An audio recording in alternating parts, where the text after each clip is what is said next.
Hello everyone, I am Lalita and you are most welcome beta. Beta, today we are going to discuss about chapter 2nd of geography of class 9, that is physical feature of India. This is most important chapter and in this chapter you know about the physical features of India, and today we are going to discuss about very short questions of this chapter. So beta, when this chapter is started, so first of all we have to know about tectonic plates, and first question is, what is theory of plate tectonics? According to this theory, the crust of earth has been formed out of 7 major and some minor plates. बेटा आपको पता है tectonic plates क्या होती हैं? Crust का अगर हम बात करें बहुत टाइम पहले की, जब अर्थ एग्जिस्टेंस में थी, तो उस टाइम पूरा एक लैंड मास था जिसको पेंजिया कहा जाता था, और बाद में ये स्प्लिट हो गया, और जो पेंजिया था उसका नॉर्दर्न पार्ट अंगारा लैंड कहा जाता था और southern part Gondwana land, and India is also a part of Gondwana land. Okay, so tectonic plates की वजह से ही आज आप जो अर्थ देख रहे हैं, जो कॉन्टिनेंट्स आप देख रहे हैं, वो टेक्टोनिक प्लेट्स का ही रिजल्ट है और इनकी मूवमेंट्स का रिजल्ट है. So students, let's move on next question that is also related to tectonic plates. देखिए, टेक्टोनिक प्लेट्स की 3 टाइप से मूवमेंट होती है बेटा. मैंने आपको आगे मैं पिक्चर भी दिखाऊंगी. फर्स्ट ऑफ ऑल आपको ये देख लीजिए एक बार question. What is the convergent boundary? It is a boundary which is formed due to the movement of plate towards each other. जब प्लेट एक दूसरे की तरफ आती हैं, एक दूसरे की तरफ अट्रैक्ट होती हैं, उस सिचुएशन को कहते हैं कन्वर्जिंग. देखिए आप ये पिक्चर आप देख रहे हैं, यहाँ प्लेट एक दूसरे की तरफ आ रही हैं, एक दूसरे की तरफ कन्वर्ज हो रही हैं, कन्वर्जेंट बाउंड्रीज हैं, और इनकी वजह से बेटा माउंटेन्स की फॉर्मेशन होती है. ओके, जब प्लेट एक दूसरे की तरफ अट्रैक्ट होती है तो वो एक दूसरे पे चढ़ जाती हैं, या यूं कह सकते हैं एक प्लेट दूसरी प्लेट पे आ जाती है, तो इसकी वजह से जो बीच का एरिया है वो ऊपर आ जाता है. हिमालय की जो फॉर्मेशन है वो भी टेक्टोनिक प्लेट के कन्वर्जेंस की वजह से ही हुई है. ओके, और ये डिस्ट्रक्टिव प्लेट्स कही जाती है. जो कन्वर्जेंस होता है वो डिस्ट्रक्शन होता है, क्योंकि बीच में जो भी कुछ आता है वो डिस्ट्रक्ट हो जाता है, डिस्ट्रॉय हो जाता है. ओके, नेक्स्ट आता है बेटा, what is the transformed boundary? देखिए, ट्रांसफॉर्म्ड बाउंड्री में प्लेट्स ना तो एक दूसरे से दूर जाती हैं, ना एक दूसरे की तरफ अट्रैक्ट होती हैं, वो हॉरिजॉन्टली एक दूसरे से आप यूं कह सकते हो पैरेलल मूवमेंट होती है उनकी. It is a boundary which is formed when to plates move horizontally passing each other. Okay, इसको भी हम समझेंगे डायग्राम में. आपकी एनसीईआरटी की बुक में भी दिया हुआ है, जहां चैप्टर स्टार्ट होता है वहीं पे. So these are the transform boundaries. देखिए, ये एक इधर मूव कर रही है, एक इधर मूव कर रही है, ना एक दूसरे की तरफ अट्रैक्ट हो रही है, ना एक दूसरे से डिस्ट्रैक्ट हो रही हैं. ओके, नेक्स्ट आता है बेटा अपना, और देखिए जो प्लेट्स की मूवमेंट है उसी वजह से अर्थक्वेक्स भी आते हैं. ओके बेटा, नेक्स्ट आता है अपना question, what is divergent boundary? Divergent boundary जैसे कन्वर्जेंट मैंने बताया था, तो इसका अपोजिट आ जाएगा डाइवर्जेंट बाउंड्री, और इनको कंस्ट्रक्टिव प्लेट्स कहा जाता है, क्योंकि जब प्लेट एक दूसरे से दूर होती है तो बीच में ओशियन फ्लोर आ जाता है या ओशियन आ जाता है, तो वो अपनी भी जैसे कोस्टल बाउंड्री है इंडिया की, तो हमारे लिए बहुत ज्यादा बेनिफिशियल है. ओके, तो what is divergent boundary? It is a boundary which is formed when two plates move away from each other. जब टू प्लेट्स एक दूसरे से दूर मूव करती हैं तो वो डाइवर्जेंट बाउंड्री की फॉर्मेशन करती हैं. अब ये देखिए, ये वाली प्लेट्स जो हैं ये डाइवर्जेंट बाउंड्री है बेटा. तो ये प्लेट्स एक साथ थी पहले, जब ये एक दूसरे से दूर हो गई तो यहाँ पे बीच में स्पेस आ गया, और स्पेस में क्या आ गया, क्योंकि वाटर है अर्थ पे, वाटर आ गया और ओशियन फ्लोर. इन प्लेट्स को कन्वर्ज एक तरह से कंस्ट्रक्टिव प्लेट्स कहा जाता है. Okay, next question, name the oldest landmass of Indian subcontinent. Indian subcontinent का जो ओल्डेस्ट लैंडमास है वो कौन सा है? The great peninsula plateau. जो पेनिनसुला प्लेट्यू, जिसको आप डेक्कन प्लेट्यू भी कहते हैं, डेक्कन प्लेट्यू ओल्डेस्ट लैंडमास है. Okay, next, what was Gondwana land? As I told you, Gondwana land क्या है? साउदर्न मोस्ट जो पार्ट था, साउदर्न पार्ट गोंडवाना लैंड कहा जाता था, और नॉर्दर्न पार्ट अंगारा लैंड. तो आज लेकिन इंडिया किस में है? इंडिया तो नॉर्दर्न हेमिस्फीयर में है। ये किसका रिजल्ट है बेटा? जो इंडो ऑस्ट्रियन प्लेट थी वो मूव किया उसने यूरेशिया प्लेट की तरफ, और इसकी वजह से जो हमारी प्लेट है जहां पे इंडिया लोकेट है वो प्लेट ऊपर आ गई, नॉर्दर्न हेमिस्फीयर में आ गई। अदरवाइज हम पार्ट किसका है? इंडो ऑस्ट्रेलियन प्लेट जो है वो गोंडवाना लैंड का ही एक पार्ट है। तो गोंडवाना लैंड क्या है? आज जो ये super continent, it was an ancient super continent located in the southern hemisphere which included the present day. आज के जो साउथ अमेरिका है, अफ्रीका है, ऑस्ट्रेलिया है एंड अंटार्कटिका है। Okay, these continents are lying in southern hemisphere, और ये part क्या कहा जाता था? Gondwana land, which is the northern most range of Himalayas. Northern most range सभी को पता है, हिमालयस की 3 रेंजेस है, हिमाद्री, हिमाचल और शिवालिक। जो नॉर्दर्न मोस्ट है उसको हिमाद्री कहते हैं, मिडल को हिमाचल कहते हैं, और जो लोअर मोस्ट उसको शिवालिक कहा जाता है। तो इनर हिमालय भी एग्जाम में पूछा जाता है बेटा कई बार, इनर हिमालय भी हिमाद्री को ही कहा जाता है या नॉर्दर्न मोस्ट रेंज को ही कहा जाता है। विच is the outer most range, यहाँ आएगी शिवालिक, जो सबसे लोअर में है, हिमालय की जो रेंज है उसे कहते हैं Shivalik. Next question is what is total length of Himalayas. Himalaya की टोटल लेंथ क्या है? About 2400 kilometre. अगर विड्थ पूछी जाए तो विड्थ क्या है बेटा? विड्थ वेरीज है, यानी कि लेंथ तो आपने ठीक है, लेंथ तो बता दी है कि लेंथ इतनी है, लेकिन जो विड्थ वो एक जैसी नहीं है। अगर आप विड्थ देखेंगे तो कश्मीर में ये ज्यादा है, कश्मीर में 400 किलोमीटर तक है, जबकि अरुणाचल प्रदेश में 150 किलोमीटर तक है। तो आप लिखेंगे 400 kilometre to 150 kilometre. Okay, next question is name the highest peak of Himalaya. सबको पता है Mount Everest is the highest peak that is of 8,848 metres high. और इसके बाद अगर हम बात करें name the highest peak of Himalaya in India, क्योंकि बेटा ये माउंट एवरेस्ट जो पीक है ये नेपाल में है। हिमालय की जो हाईएस्ट पीक है दैट इज कंचनजंगा। कौन सी पीक है? कंचनजंगा। और कंचनजंगा की हाइट क्या है? हाइट इसकी है 8,598 मीटर।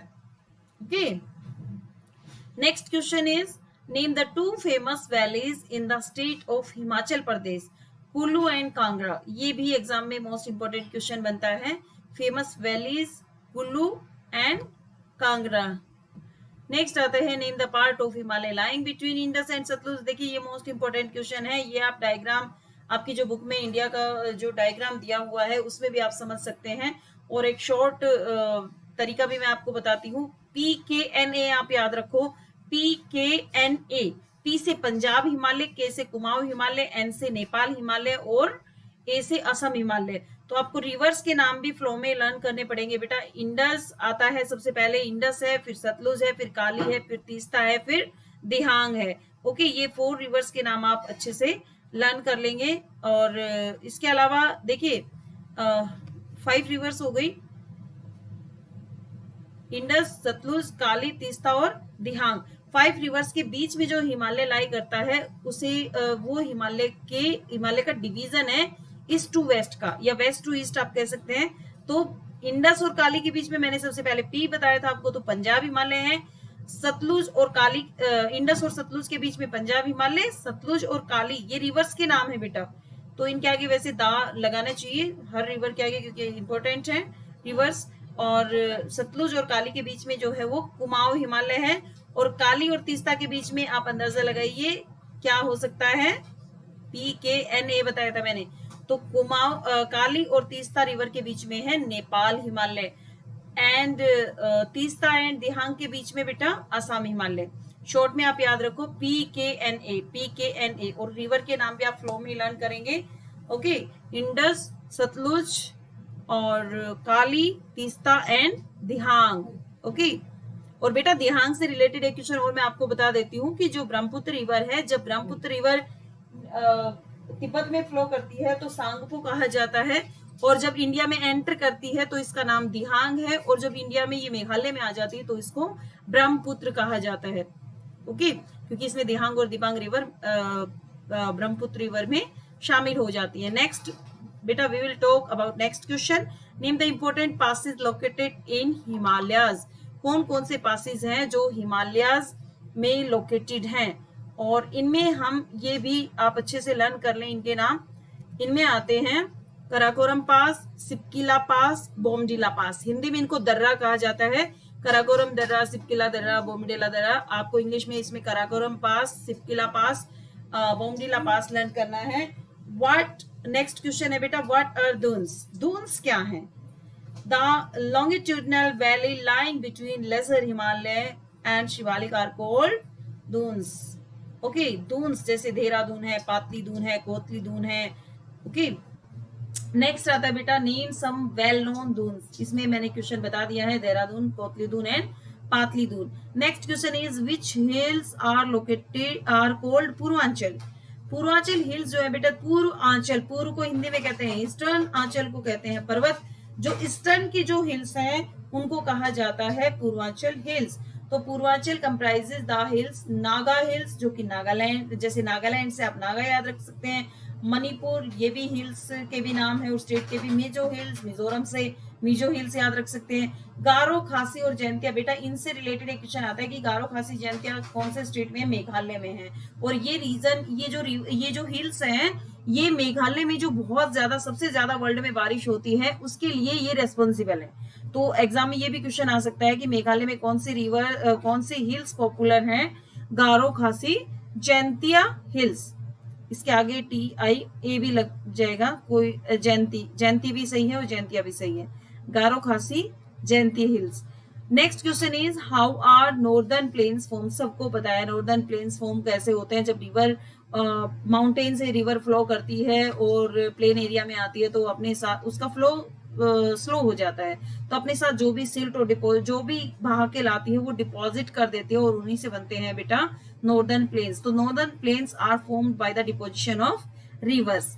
और आपको पता है इसका एरिया भी, जैसे अपना जो यूपी है, पंजाब है, हरियाणा है और बिहार है, तो ये रीजन, और कुछ पार्ट मध्य प्रदेश का है, ये रीजन आते हैं नॉर्दर्न प्लेन में.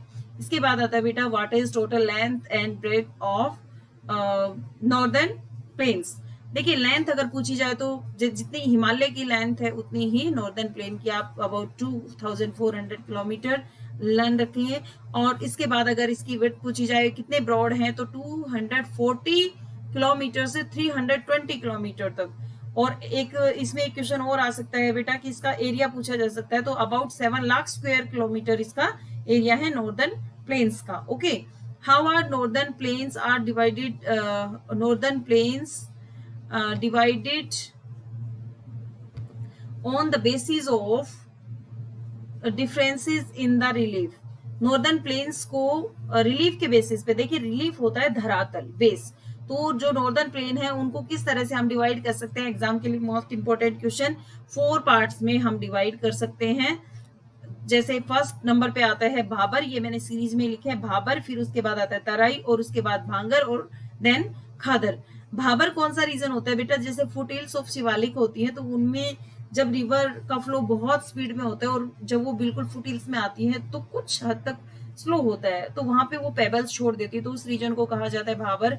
और इसके बाद दोबारा से जो स्ट्रीम में कन्वर्ट हो जाते हैं. और तराई रीजन जो है, इस तराई रीजन में वेजिटेशन और वाइल्ड लाइफ बहुत ज्यादा है. भांगर और खादर जो है एग्रीकल्चर के लिए, भांगर में एग्रीकल्चर ज्यादा अच्छे से नहीं होती क्योंकि ये फर्टाइल नहीं है ज्यादा, जबकि खादर सबसे ज्यादा फर्टाइल है. भांगर में फिर भी कंकड़ नॉडल्स पाए जाते हैं, लेकिन khadar is the most fertile land in India, और इसका इकोनॉमी में भी बहुत बहुत बड़ा रोल है. ओके, खादर का. नेक्स्ट आता है बेटा अपना क्वेश्चन व्हाट इज डिस्ट्रीब्यूटरी. देखिए 2 क्वेश्चन बनते हैं, एक ट्रिब्यूटरी का बनता है, एक डिस्ट्रीब्यूटरी का बनता है. ट्रिब्यूटरी कौन सी होती है बेटा, जब रिवर जब एक रिवर फ्लो कर रही है और दूसरी रिवर यानी कि स्मॉल रिवर दूसरी रिवर उस रिवर में, मेन रिवर में मिल जाती है, तो वो होती है उसकी ट्रिब्यूटरी. ओके, जैसे like Kosi river is the tributary of Ganga, Yamuna is the tributary of Ganga. और डिस्ट्रीब्यूटरी क्या होता है बेटा, जब रिवर डेल्टाई रीजन में जाती है तो वो एक तरह से डिवाइड हो जाती है डिफरेंट चैनल्स में, डिफरेंट स्ट्रीम्स में, तो वो जो रिवर्स निकलती हैं उनको कहते हैं डिस्ट्रीब्यूटरी. लाइक हुगली रिवर जो है वो गंगा की डिस्ट्रीब्यूटरी है. ओके, तो इसको हम कैसे डिफाइन करेंगे बेटा? The reverse in their lower course split into numerous channels due to deposition of silt. These channels are known as distributaries. Okay. Next question is what does doab means? देखिए Doab means बहुत पुराना word है, और Doab means का मतलब क्या है, इसका मतलब आप समझे, एग्जाम के लिए भी अच्छा क्वेश्चन है बेटा ये। और इसका मीनिंग क्या है? दोआब means दो मतलब टू, ओके, एंड आब मीन्स वाटर, यानी कि वो एरिया जहां पे टू वाटर क्या रहेंगे, टू रिवर्स जो होती हैं उनका जो पानी मिलता है, तो वो रीजन होता है दोआब रीजन। ओके, पंजाब का या फिर जहां भी टू रिवर्स आके मिलती हैं उस रीजन को कहा जाता है दोआब रिवर, और ये एरिया भी बहुत ही फर्टाइल एरिया होता है। ओके बेटा, नेक्स्ट आता है व्हाट इज भाबर। भाबर क्या होता है? भाबर ये बाबर नहीं है, कई बच्चे कंफ्यूज ना हो, भाबर है ये। जैसे मैंने ऊपर अभी डिस्कस किया था, it is a part of northern plain relief का एक पार्ट है भाबर, जो कि it is a narrow belt of plain. Plain क्यों कहा गया है बेटा? जबकि इसमें तो पेवल्स होते हैं, क्योंकि यहाँ से प्लेन स्टार्ट हो जाता है, माउंटेन्स का एरिया फिनिश और प्लेन एरिया स्टार्ट। तो it is a narrow belt of plain which is enclosed with pebbles and located along with the foothills of Shivalik. जैसे ही शिवालिक की फुटहिल्स आती है, वहां से नॉर्दर्न प्लेन का एरिया शुरू हो जाता है, और उस एरिया को कहते हैं Bhabar. Next is what is the Terai. Terai region कौन सा बताया था मैंने? भाबर के बाद जो रीजन आता है बेटा वो होता है तराई रीजन, और it is a zone next to Bhabar zone which is wet and marshy. It has a thick forest cover and variety of wildlife, as I told you before. Okay. Next question is what is भांगर? इनको अलग अलग define कर दिया है। भांगर is the old alluvial soil. Old alluvial, हाँ एक क्वेश्चन और बनता है बेटा। ओल्ड एलुवियल सोयल जो होती है, एग्जाम में कई बार क्वेश्चन पूछ लिया जाता है, उसे कहा जाता है भांगर, और न्यू एलुवियल को कहा जाता है खादर। ओके। और भांगर जैसे मैंने आपको बताया था, ज्यादा फर्टाइल नहीं होती, कंकर नोड्यूल्स होते, जबकि जो खादर है वो फर्टाइल लैंड होती है। What is khadar? The young alluvium of flood plain is known as khadar. Next question is name the highest peak of western Ghat. देखिए जो घाट्स हैं, ईस्टर्न घाट और वेस्टर्न घाट, ये जो एरिया है बेटा, जो प्लेट्यू रीजन है आपका, पेनिनसुला प्लेट्यू रीजन और जो कोस्टल रीजन है, उसके बीच का जो एरिया है, कोस्टल रीजन और प्लेट्यू रीजन दोनों साइड में, ईस्टर्न में भी और वेस्टर्न में भी, तो उनके बीच का जो रीजन है उसको कहते हैं घाट। ओके। तो name the highest peak of western Ghat. Western side में जो घाट होगा वो वेस्टर्न घाट होगा, ईस्टर्न में होगा वो ईस्टर्न घाट होगा। ओके। एंड तो हाईएस्ट पीक कौन सी है? वेस्टर्न घाट, इसमें कंफ्यूज मत होना आप। हाईएस्ट पीक है अनाईमुडी जो कि केरला में है। अनाईमुडी इसकी हाईएस्ट पीक है। इसकी लेंथ कई बार एग्जाम में पूछ ली जाती है, तो आपको बताना है 2695 मीटर, इतनी हाइट है इसकी, लेंथ नहीं सॉरी हाइट होती है।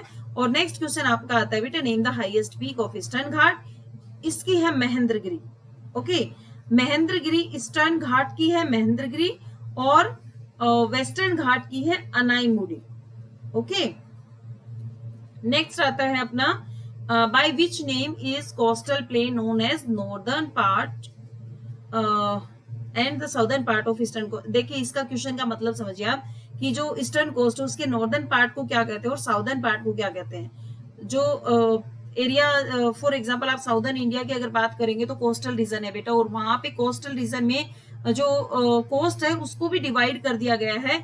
जैसे जो ईस्टर्न कोस्ट है उसको टू पार्ट में डिवाइड कर दिया गया है। कोरोमंडल कोस्ट जो कि आंध्र प्रदेश और तमिलनाडु की जो कोस्ट है वो कोरोमंडल कोस्ट है। नॉर्दर्न सरकार जो कि आपकी उड़ीसा और वेस्ट बंगाल की जो कोस्ट आती है वो नॉर्दर्न सरकार उसको कहा जाता है। तो northern Sarkar north part of eastern coast, और Coromandel coast is the southern part of eastern coast. Next question is what is the northern and southern extent. Same है बेटा, ये क्वेश्चन भी उसी तरह से है कि वेस्टर्न कोस्ट के जो नॉर्दर्न और साउदर्न पार्ट है उसको क्या कहा जाता है। तो इसको बेटा देखो, जो नॉर्दर्न पार्ट है उसको कोंकण कहा जाता है, और साउदर्न पार्ट को कहा जाता है मालाबार कोस्ट। तो कई बार केरला और कर्नाटक का रीजन हाईलाइट कर दिया जाता है और उसको आपको आइडेंटिफाई करना होता है, तो वो है मालाबार कोस्ट। और अगर गुजरात और महाराष्ट्र का रीजन अगर हाईलाइट किया जाए तो कोंकण कोस्ट, इसी तरह से ईस्टर्न और वेस्टर्न कोस्ट का आपको पता होना चाहिए। Next question is name the two major division of peninsula plateau. Peninsula plateau के टू मेजर डिवीजन। देखिए पेनिनसुला प्लेटू क्यों कहा जाता है पेनिनसुला प्लेटू, क्योंकि ये थ्री साइड से वाटर बॉडी से घिरा हुआ है, इसलिए इसको पेनिनसुला प्लेटू कहा जाता है। पेनिनसुला का मतलब ये होता है जो थ्री साइड से वाटर बॉडी से घिरा हुआ हो। लेकिन बेटा जो प्लेटू है उसको भी टू पार्ट्स में हमने डिवाइड कर दिया। आप इस तरह से भी समझ सकते हैं, जो लगभग जो आपकी जो ट्रॉपिक ऑफ कैंसर इंडिया के बीच से पास होती है, लगभग उसका जो अपर पार्ट है जो कि मालवा प्लेटू है और छोटा नागपुर प्लेटू बुंदेलखंड वाला जो रीजन है उसको कहते हैं बेटा सेंट्रल हाईलैंड। इस पे शॉर्ट नोट भी आपके एग्जाम में आ सकता है, मोस्ट इंपोर्टेंट क्वेश्चन बनता है ये भी। और डक्कन प्लेटू जो जैसे आपका ट्रॉपिक ऑफ कैंसर के ऊपर वाला पार्ट हो गया सेंट्रल हाईलैंड और उसके नीचे वाला पार्ट हो गया आपका डक्कन प्लेटू। ओके, इसके बाद हम बात करते हैं बेटा नेक्स्ट क्वेश्चन की। Next question is which river drain central highland. तो सेंट्रल हाईलैंड की जो इंपॉर्टेंट रिवर्स है उनके नाम आपको बताने हैं। सबसे पहले जैसे चंबल रिवर है, सिंध रिवर है, बेतवा और केन। चंबल, सिंध, बेतवा, केन, ये रिवर्स है जो सेंट्रल हाईलैंड में फ्लो करती हैं। नेक्स्ट आता है which hill ranges form the Deccan plateau. Deccan plateau कौन सी हिल रेंजेस फॉर्म करती हैं? सो इसमें आप आएंगे सतपुरा रेंजेस में। विंध्य और सतपुरा रेंजेस आपको पता होना चाहिए, इसकी लोकेशन एग्जाम में आती है और मैप में भी मैं आपको बता दूंगी अच्छे से। So the Satpura ranges in northern while Mahadev, Kaimur hills and the Maikal ranges form it's eastward extension. Northern और ईस्टवर्ड एक्सटेंशन। नेक्स्ट आता है व्हाट इज डक्कन ट्रैप। देखिए डक्कन ट्रैप का जब भी नाम आए तो आपका जो ब्लैक सॉइल रीजन है, Deccan trap, black soil region को डक्कन ट्रैप कहते हैं। और वो कौन सा रीजन है? बेसाल्ट रीजन भी आप कह सकते हैं, डक्कन ट्रैप भी कह सकते हैं, या आप northern western part of Deccan प्लेटू। Okay, वो रीजन क्या है? वो आपका डक्कन ट्रैप है। नेक्स्ट आता है क्वेश्चन बेटा where are Aravalli hills located. You know very well Aravalli hills located. Aravalli hills जैसे हरियाणा, राजस्थान, मध्य प्रदेश में जितने भी ज्यादातर माउंटेन्स है वो अरावली रेंजेस हैं। और अरावली रेंजेस अगर हम बात करें इसमें लोकेशन की तो वेस्टर्न और northern western margin of peninsula प्लेटू का जो वेस्टर्न और नॉर्दर्न वेस्टर्न पार्ट है वहां पे अरावली हिल्स है। और अगर पर्टिकुलरली क्योंकि ये एक बार जैसे एग्जाम में अगर आती है तो इसको सिंबलाइज किया जाएगा, इसको बनाया जाएगा तो राजस्थान में ही इसको हाईलाइट किया जाता है। ओके, और नेक्स्ट आता है बेटा which is the only large river of Indian desert of Rajasthan. Rajasthan को वैसे भी ड्राई रीजन है तो वहां पे ज्यादातर रिवर है नहीं, तो लूनी रिवर है जो वहां एक जो लार्ज रिवर है और परमानेंट रिवर आप कह सकते हैं। What are बर्चन्स। बर्चन्स, ये बर्चन्स है। व्हाट आर बर्चन और बर्चन्स। तो बर्चन्स क्या है? They are crescent shaped sand dunes converging large area of Rajasthan Thar desert. Rajasthan का थार डेजर्ट आपको पता है कि वहां पे सैंड ड्यून्स बहुत ज्यादा है। एक जगह पे लैंड पे सोयल का टीला है, हवा आती है और दूसरी जगह पे वो फिर उसका सैंड का एक ड्यून बन जाता है, सैंड माउंटेन बन जाता है, तो ये मूवेबल है। नेक्स्ट आता है बेटा आपका how are Andaman and Nicobar island form. Andaman Nicobar की आइलैंड की जो फॉर्मेशन है वो वोल्केनिक इरप्शन से हुई है। और जो एक क्वेश्चन इसमें मैंने इंक्लूड नहीं किया, आपको मैं बता देती हूँ कि जो लक्षद्वीप है, लक्षद्वीप को कोरल आइलैंड कहते हैं क्योंकि उसकी फॉर्मेशन है कोराल से बनी है, जो माइक्रो ऑर्गेनिज्म या जो मरे हुए जो ऑर्गेनिज्म है उनके स्केलेटन पे। नेक्स्ट आता है अपना विच is the most important and longest mountain range of Himachal Himalaya. Himachal Himalaya कौन सा है? मिडिल हिमालय। ने इसमें आता है बेटा which is the most important and longest mountain range. Exam के लिए अच्छा क्वेश्चन है, ये बाद में मैंने ऐड किया इसमें। तो द पीर पंजाल रेंज, कौन सी रेंज है? Pir Panjal. Next is which are the two main causes of rock displacement.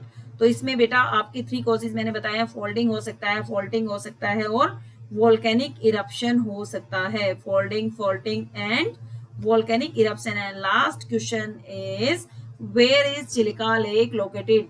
Chilika lake कहाँ लोकेट है? एग्जाम में आता है तो आप डायरेक्ट एक क्वेश्चन इसमें ओडिशा भी कर सकते हैं, ओडिशा स्टेट में लोकेट है, लेकिन ये इसका कंप्लीट आंसर है। It is the largest salt water lake in India. It lies in Odisha to the south of Mahanadi delta. Okay, Mahanadi, Godavari, Krishna, Kaveri जो रिवर्स हैं वो ईस्टर्न जो कोस्ट है वहां से ड्रेन करती हैं, बे ऑफ बंगाल में ड्रेन करती हैं और ये रिवर्स डेल्टा बनाती हैं। तो इस रिवर के डेल्टा के साउथ पार्ट में जो है ये चिलिका लेक है और लार्जेस्ट साल्ट वाटर लेक है। ये लैगून है एक तरह से जो समुद्र के पानी से बनी है। ओके, तो आई होप बेटा आपको इन क्वेश्चन से बहुत ज्यादा हेल्प मिलेगी and thank you so much. अगर आपको क्वेश्चंस अच्छे लगे, अगर आपकी नॉलेज इंप्रूव हुई है तो आप मुझे कमेंट सेक्शन में जरूर बताइए और एक क्वेश्चन का आंसर मैं आपसे कमेंट सेक्शन में पूछूंगी। जो अपना जो इंडिया है वो कौन सी प्लेट का पार्ट है, जो टेक्टोनिक प्लेट है उनमें से कौन सी टेक्टोनिक प्लेट का पार्ट है इंडियन लैंड। ओके, सो इसका आंसर आप मुझे कमेंट सेक्शन में देना है आपको। और अगर आपको ये वीडियो अच्छा लगा तो आप चैनल को सब्सक्राइब करें, वीडियो को लाइक करें, शेयर करें। Thank you so much.